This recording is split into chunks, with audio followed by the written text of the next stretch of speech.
कौलगी जिल्हा परिषद मतदारसंघाच्या वतीनं भव्य नागरी सत्कार समारंभाचं आयोजन करण्यात आलं होतं। यावेळी कागल विधानसभा मतदारसंघात गेल्या 5 वर्षात 7,000 कोटीची विकास कामे केलीत। उर्वरित विकास कामे करण्याचं नियोजन केल्याचं नामदार हसन मुश्रीफनी सांगितलं। लवकरच जिल्हा परिषद, पंचायत समिती, नगरपालिकेच्या निवडणुका होणार असल्याचं सांगत लाडक्या बहिणींना महिन्याला 2100 रुपये मिळायला सुरुवात होईल असंही त्यांनी स्पष्ट केलं।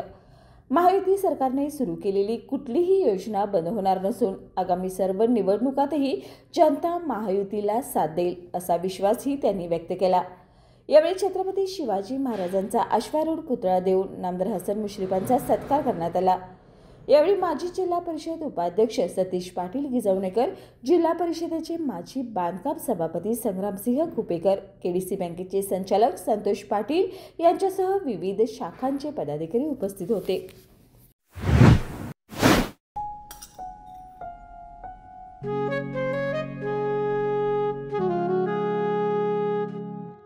बाबा, आज येताना बासुंदी घेऊन या ना।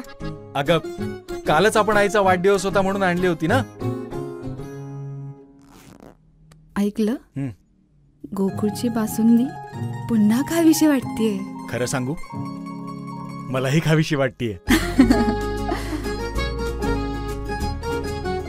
पुन्हा पुन्हा खावीशी वाटणारी गोकुळ बासुंदी।